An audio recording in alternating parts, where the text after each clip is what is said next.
기도하겠습니다. 하나님 아버지, 오늘 이 시간에 하나님의 말씀을 듣습니다. 주님, 우리의 마음의 문을 열어주시사 하나님의 말씀에 집중하게 하여 주시고 그 말씀이 내 마음밭에 심겨 30배, 60배, 100배의 열매를 맺는 은혜의 결단의 시간이 되게 하여 주시옵소서. 말씀을 방해하는 모든 사단의 세력들을 예수 그리스도의 이름으로 떠나가게 하여 주옵소서. 예수님의 이름으로 기도합니다. 아멘. 최근에 저의 속마음을 뻥 뚫어주는 마치 사이다 같은 드라마를 보았습니다. 그 드라마의 제목은 웹툰이 원작인 참교육. 어떻게 하셨어요? 네, 이것입니다. 현재 우리나라에서 일어나고 있는 그 학교 안의 문제들, 무너진 교권들, 또 왕따, 폭행, 심지어는 마약까지 아주 구체적으로 다루며 우리의 마음을 좀 많이 움직이는 드라마입니다. 이 작품 속에는 이른바 촉법 소년들의 이야기도 등장하고 있는데요. 만 14세 미만이라는 그 법의 테두리를 아주 교묘하게 악용하는 이 촉법 소년들의 특징, 그것이 무엇인가? 여러분, 이들을 잘 보면 절대로 처음부터 거창하고 끔찍한 범죄를 저지르지 않습니다. 처음에는 아주 작은 장난부터 시작되죠. 그리고 작은 일탈로 이어집니다. 그리고 속으로는 이렇게 생각하죠. 여기까지는 괜찮겠지. 이 정도 선을 넘는다고 해서 법이 나를 감옥에 넣지 못해.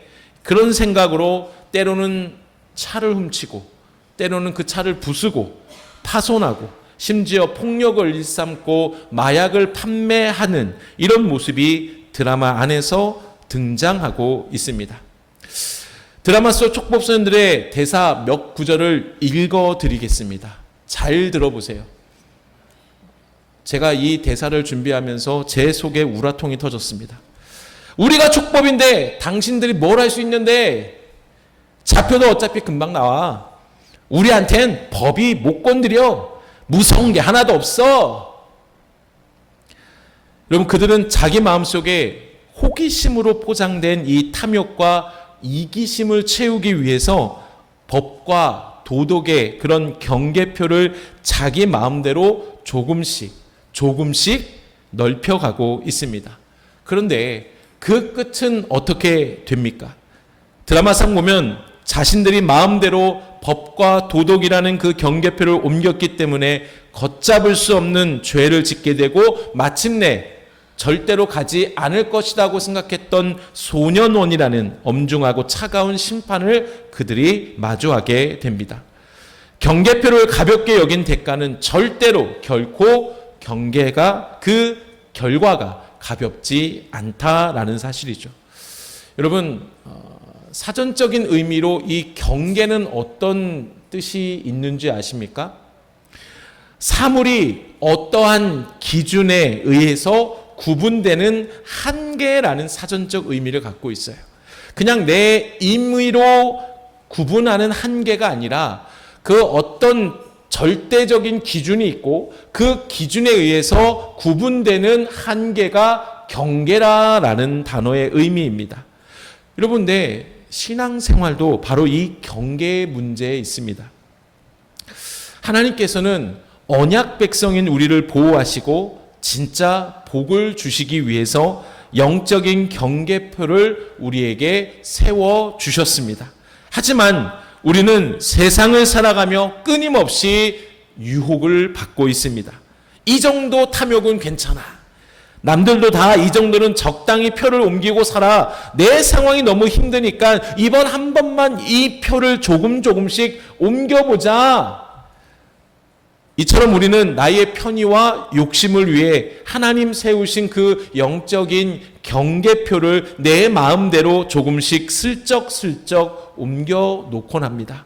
그리고 당장 옮겨서 행했더니 하늘에서 불이 떨어지지 않네 라고 안전하다라고 착각하게 되는 것이죠. 하지만 여러분, 영적인 경계표를 옮기는 그 순간이 바로 우리 영혼이 무너지기 시작한다라는 시작점임을 우리는 반드시 기억해야 합니다. 여러분, 오늘 말씀을 통해 혹시나 나의 신앙에서 슬쩍슬쩍 경계표를 옮겨가고 있는 모습은 없는지 점검해보는 이 시간이 되기를 주님의 이름으로 축복합니다. 오늘 본문인 이 신명기는 어떤 말씀이 있습니까? 애굽에서 나와 40년의 광야 생활을 마치고 이제 하나님께서 내가 너희에게 줄 것이다 라고 약속하신 젖과 꿀이 흐르는 가나안 땅에 들어가기 바로 그 앞에 모압 평지에서 모세가 이스라엘 백성들에게 너희는 앞으로 가나안 땅에 들어갈 것인데 이렇게 살아야 된다라고 말하고 있는 마지막 고별 설교가 기록된 곳이 신명기입니다.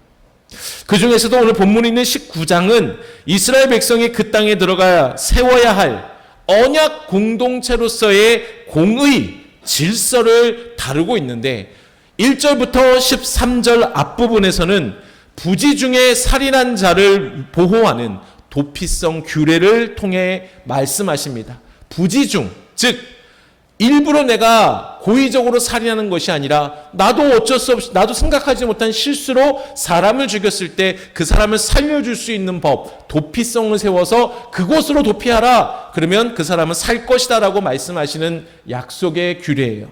생명을 지키는 법이죠. 그리고 뒷부분 15절에서 21절에서는 재판의 공정성을 위한 증인의 규례, 즉 혼자 나 이거 맞다라고 말하는 게 아니라 그 주장에 대한 2명, 3명 이상 증인을 세워서 그 주장이 맞도록 해라라는 거짓말이 아니라 진실을 지키는 법을 매우 엄격하게 명령하고 있는 내용이 후반부예요. 이런 두 주제 내용 사이에 오늘 본문인 14절이 기록되어 있어요. 14절의 내용을 잠시 보면 오늘날에는 정밀한 측량 기술과 또 각자 자기 집에는 뭐가 있어요? 등기부, 등본이 있죠. 그래서 이 집은 내 집이다 라고 당신 집이면 이 증거 가져오세요 그러면 뭐예요? 당장 요즘은 인터넷이 잘 돼 있죠. 인터넷에서 등기부 떼보면은 그 사람 그 땅에 그 집의 주인이 딱 이름이 명시되어 있잖아요. 그죠? 예. 집이 없어서 잘 모르겠습니다. 저 같은 사람만 그러면 할 수 있는 거죠. 여러분, 다 증거가 있어요. 근데 당시 이 고대 사회에서 땅의 소유권을 증명하는 유일한 수단은 그 자기의 소유주의 끝에 세워둔 무거운 돌기둥, 즉 경계석뿐이었습니다. 당시 고대 근동의 메소포타미아 지역의 경계를 상징하는 경계석 사진을 잠깐 보면 이와 같습니다. 이 땅이 여기까지가 우리 가문의 땅입니다 라고 그 땅 딱 끝에 이 사진이 아니죠, 이 돌을 세워놓는 거예요. 거기에 그림이 있고 글이 있고 여기는 누구 가문의 땅입니다라는 어떤 의미로 글을 새겨서 돌을 다 세워놓는 거예요. 그런데요, 여러분, 이스라엘에게 이 경계표는 당시 고대 근동에서 얘기하는 부동산의 개념과 완전히 다른 거예요. 가나안 땅은 이스라엘 백성이 내 능력으로, 내 힘으로, 내 돈으로 산 땅입니까? 절대로 아니에요. 누가 주신 땅이죠? 하나님께서 주신 땅. 좀 더 구체적으로 설명하면 제비를 뽑아서 각 지파별로 나누어 주신 은혜의 땅, 거룩한 땅, 유산이 바로 가나안 땅이었어요. 그래서 여호수아에서 보면 지파별로 계속 땅을 분배해 주는 장면이 기록되어 있습니다. 여기서 말하는 땅이 오늘 본문 14절에서 얘기하고 있는 기업이라는 거예요. 기업. 그러게 이스라엘에 있어서 기업은 단순한 재산, 부동산이 아니라 하나님의 선물이고 아브라함에게 약속하신 언약의 증거가 바로 이 기업이 되는 거예요. 특별히 이러한 기업, 즉 하나님의 선물, 언약의 그 증거와 연결되는 단어, 절대로 혼자 따로따로 두는 게 아니라 같이 함께 봐야 할 단어가 이 경계라는 단어입니다. 경계라는 단어는 히브리어로 게불이라는 단어예요. 단단히 묶다라는 뜻입니다. 근데요, 이 단어에는 단순히 사람의 내 편의에 따라서 무엇을 묶는다라는 의미가 아니에요. 잘 들으세요. 이것을 아까 제가 사전적인 의미로 경계를 얘기했죠. 어떤 기준에 따라서 구분된 한계다라고 했죠. 근데 여기서 이 경계라는 계불이라는 단어에는 절대자가 단단히 동여매어 묶어놓은 흔들릴 수 없는 한계, 지정된 영역, 이것을 계불이라는 단어의 의미라는 거예요. 성경에서 이 계불, 경계를 결국은 최종적으로 정하시는 분을 누구라고 얘기하냐?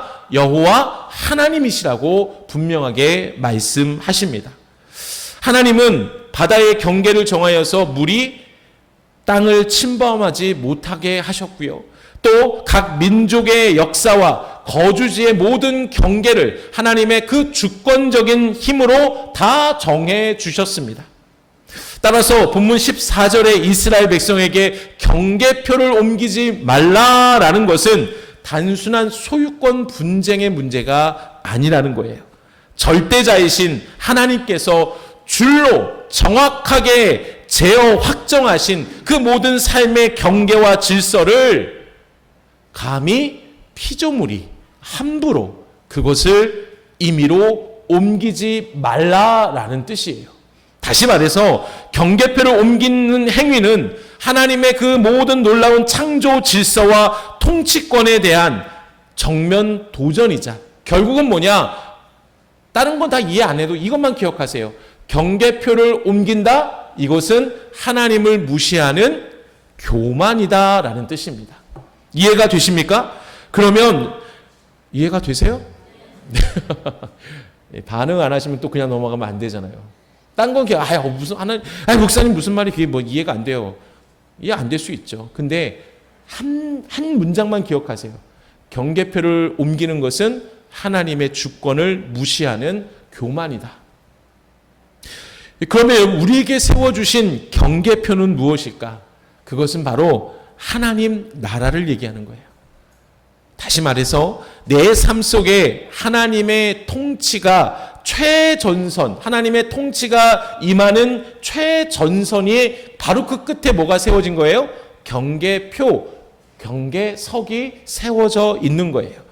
그러니 그 경계표를 내가 임의대로 변경하는 것은 얼마나 위험한 행동인지 우리는 날마다 기억하며 살아가야 하는 것입니다. 근데 한 가지 궁금점이 생겨요. 여러분, 오늘 본문을 제가 아까 잠깐 단락별로 소개를 해드렸는데 19장 전체의 내용을 보면 먼저 생명을 다루는 도피성 이야기가 1절부터 13절까지 이어졌죠. 그리고 15절에서 21절까지가 뭐가 되어 있죠? 거짓된 증언 이야기. 근데 이 사이에 오늘 본문 14절이 끼어 있어요. 오늘 말씀의 제목 한번 여러분 주보를 통해서 한번 볼까요? 다시 한번 읽어볼까요? 시작. 그 한 구절이 기록된 이유입니다. 14절이 왜 여기에 끼어 있을까요? 지금까지 제가 경계에 대해서 여러분과 나눴고 그 내용을 조금 이해하신다면, 그런데 왜 굳이 이 도피성 이야기와 그리고 거짓 증언에 대한 이야기 그 사이에 14절이 끼어 있냐라는 거예요. 여기는 아주 중요한 의미가 있습니다. 여러분, 절대로 하나님의 말씀은 대충 쓰여지지 않아요. 성경대로 말씀드리면 모든 성경은 뭐로 쓰여졌다고요? 하나님의 감동으로 쓰여졌어요. 분명한 하나님의 뜻과 이유가 있다라는 거죠. 여러분 잘 보세요. 밤에 남몰래 경계표를 옮긴다 생각을 해보세요. 나도 모르게 자꾸만 내 경계표를 누군가 와서 자꾸만 내 땅을 자꾸만 뺏어와요. 그러면 결국 나중에 어떻게 돼요? 내가 먹을 수 있고 내가 농사 지어서 먹고 살아야 되는데 그 땅이 조금씩 사라지는 거예요. 그러면 그 사람은 어떻게 돼요? 굶어 죽는 거죠. 소리 없는 살인이 일어나요. 경계표를 옮겨가는 것은 다른 사람을 죽이는 소리 없는 살인이 있는 거예요. 또한 그렇게 경계표를 옮기는 것은 하나님이 주신 거룩한 땅을 내 것이라고 우기는 가장 악랄한 거짓말이 됩니다. 결국엔 내 안에 작은 탐욕 하나가, 그 교만이 무엇을 무너뜨리는 거예요? 공동체의 생명을 무너뜨리는 거예요.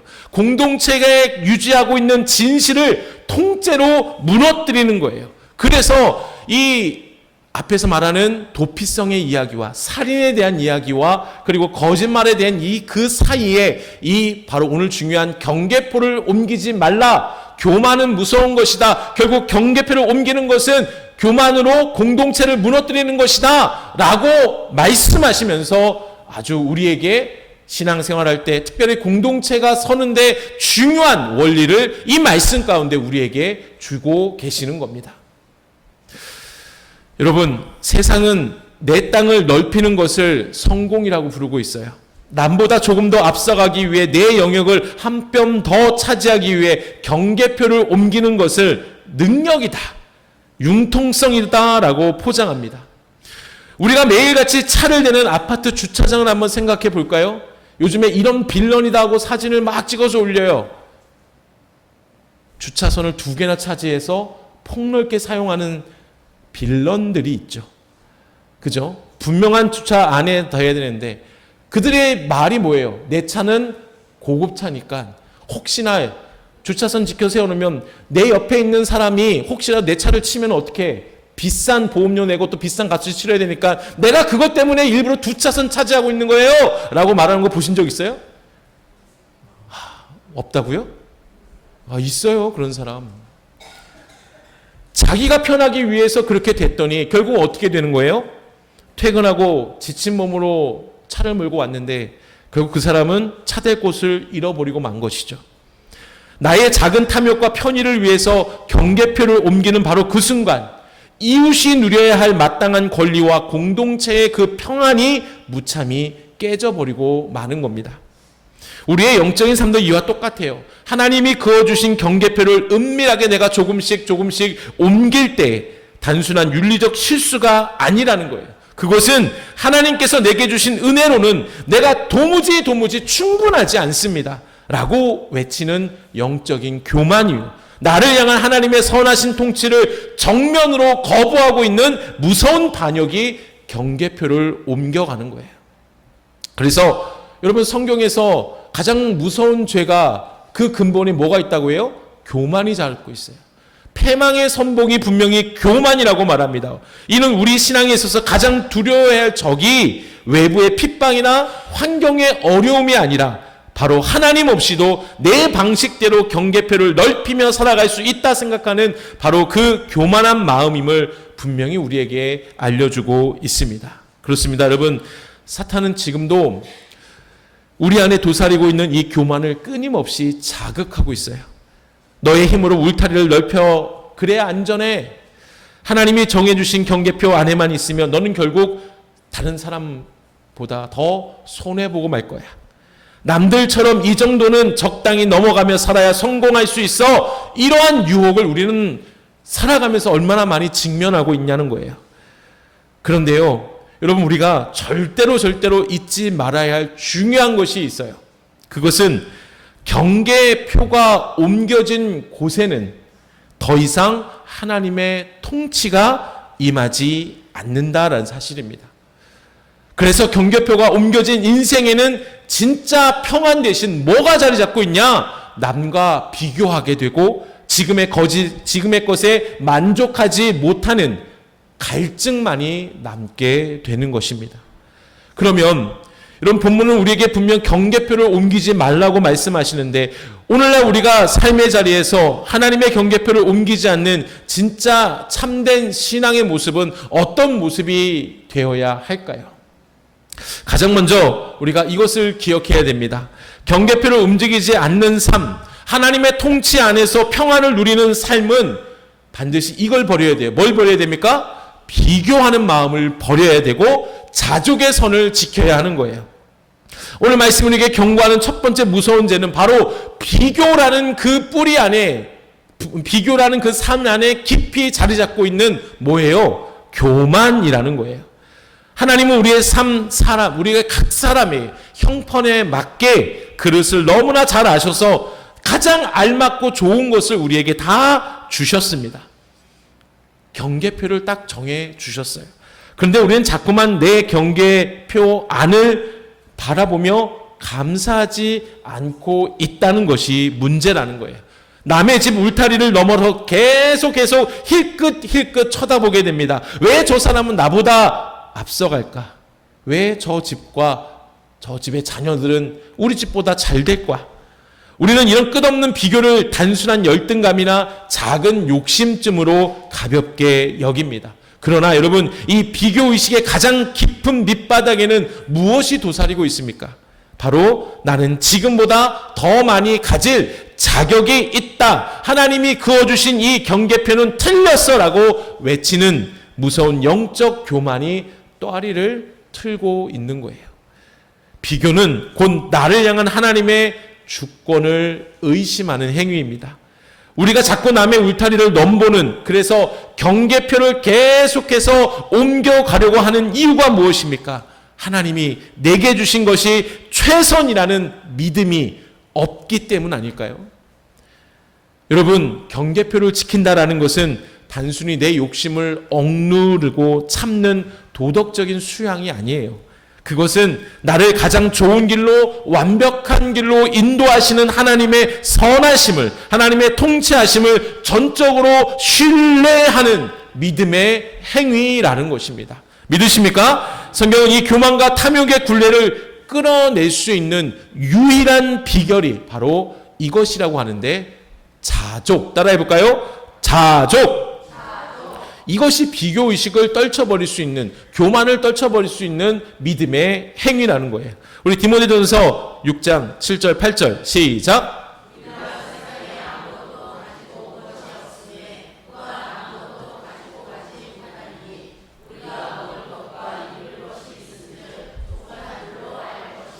아멘. 우리는 빈손으로 왔어요.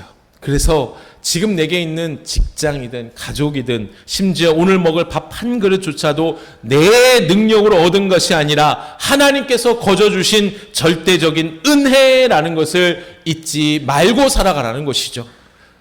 그럼 마라톤 경기에서 완주하려면 어떻게 해야 됩니까? 요즘 마라톤이 붐이라고 하죠. 마라톤 아니지, 러닝, 달리기, 이것이 붐이라고 하는데, 마라톤 경기 42.19km를 완주하기 위해서는 자기가 훈련한 자기 속도, 즉 자기 페이스가 있어요. 그 페이스를 유지할 때 마라톤을 완주할 수 있게 되죠. 그런데 열심히 막 마라톤 달려가고 있는데 저 뒤에 있던 사람이 갑자기 내 앞을 쌩 지나가요. 어떻게 합니까, 여러분? 감히 나를 앞서가? 분명히 내 뒤를 저 뒤에서 쫓아오고 있었는데, 그리고 어떻게 해요? 이것 봐라 하고 갑자기 속도를 내요. 그럼 어떻게 돼요? 심장 터집니다. 자기 페이스를 유지하지 못하기 때문에 쓰러지고 마는 거죠. 신앙생활도 마찬가지예요. 남들 속도 따라가느라 하나님 내게 주신 삶의 그 경계를 무리하게 옮기면, 그래서 하나님의 통치를 거부하게 되면 우리의 영혼이 어떻게 돼요? 병들고 만다라는 거죠.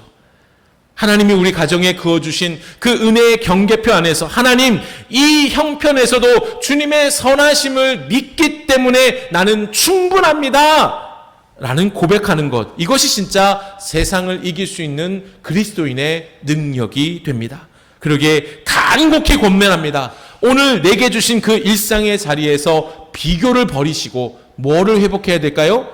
감사를 회복하시기 바랍니다.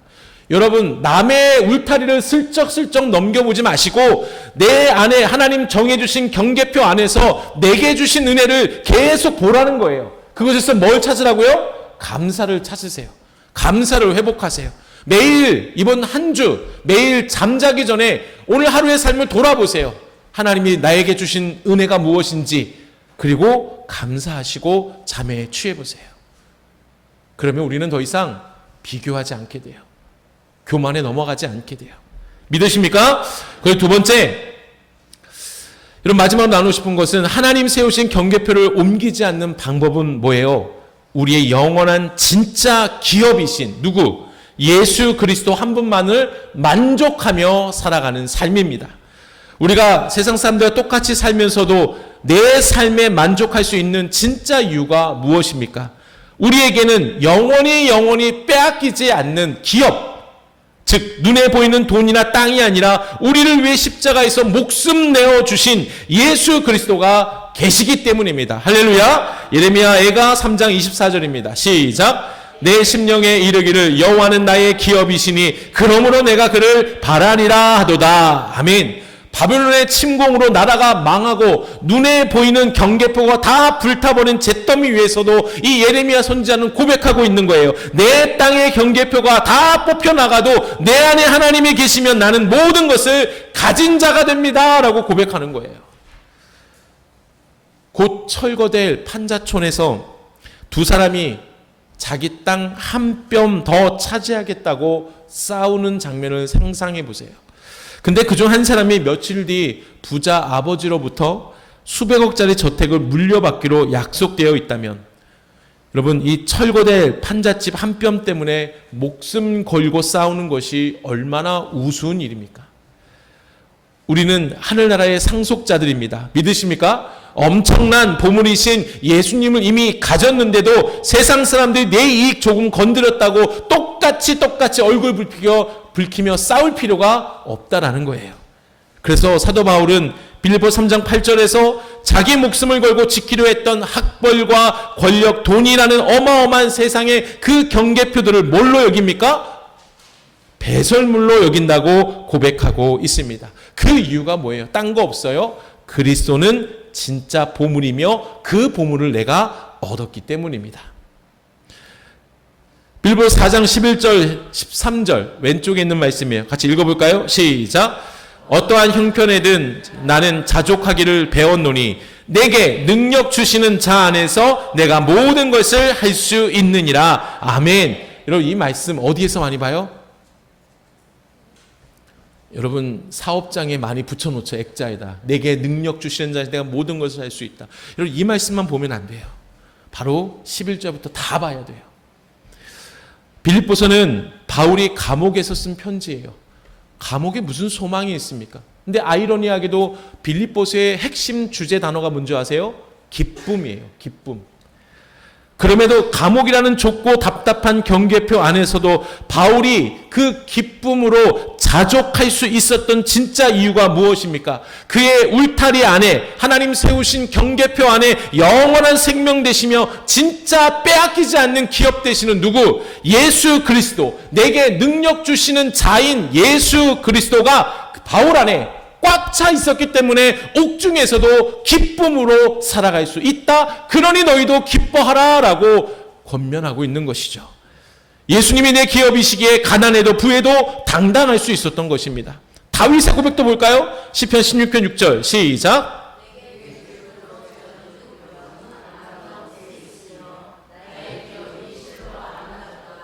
아멘. 여러분, 다윗이 얼마나 이스라엘 위대한 왕입니까? 많은 땅을 정복해서 이스라엘 그 지역의 땅도 넓었어요. 근데 다윗의 기쁨은 그 넓은 땅이 아니었어요. 그 좁은 울타리 안에 나의 산업이신 하나님이 계셨기 때문이라고 시편 16편 보면 그의 고백이 나와 있어요. 주님이 함께 하시는 곳이라면 찬송과 가사와 같이 뭐예요? 그곳이 초막이든 궁궐이든 그 어디나 하늘나라. 할렐루야. 이것이 바로 우리가 살아갈 수 있는 이유가 되는 겁니다. 이번 주 치열한 삶의 일터로 돌아가십니다. 그때 거기에서 예수를 가진 자의 당당한 여유로 살아가시기를 바랍니다. 누군가 내 공을 가로채려 할 때 나는 이런 푼돈에 내 양심을 팔지 않는다. 내게는 예수 그리스도는 영원한 보물이 있다라는 멋진 믿음의 배짱으로 세상을 넉넉히 이기는 우리가 되기를 간절히 바랍니다. 말씀을 정리합니다. 세상은 우리에게 끊임없이 남들과 비교하며 너의 힘으로 삶의 경계표를 계속 넓히라고 부추겨요. 그러나 그것은 하나님의 주권을 무시하는 무서운 영적 교만입니다. 이제 내 방식대로 경계표를 옮기려 했던 그 탐욕의 모든 질주를 십자가 앞에서 멈춰야 해요. 하나님이 내게 딱 맞게 그어주신 그 일상의 자리에서 겸손히 자족의 경계표를 지켜내시기를 간절히 바랍니다. 비교하지 마시고 감사를 회복하세요. 여러분 주변에 있는 가정이든 일터이든 그 안에서 내가 할 수 있는 감사를 회복할 때 우리가 경계표를 마음대로 임의로 옮기지 않고 그 하나님 주신 은혜 안에 평강 안에 살 수 있게 되는 겁니다. 그리고 우리를 위해 모든 것을 아낌없이 내어주신 예수 그리스도 한 분만이 우리의 영원하고 참된 기업이심을 날마다 믿음으로 고백하시기를 바랍니다. 그럴 때 여러분, 하나님 나라, 하나님 통치, 그것은 나를 얽매이는 것이 아니라 온 우주 만물을 창조하시고 나를 가장 잘 아시고 나를 사랑하신 하나님께서 하나님의 놀라운 평안을 때를 따라 돕는 은혜로 나에게 부어주시는 나라가 하나님 나라인 거예요. 그 나라를 내가 임의로 경계표를 옮겨서 하나님을 거부하는 교만의 삶이 아니라 진짜 하나님 나라 안에 주시는 평안으로 살아가는 우리가 되기를 주님의 이름으로 축원합니다.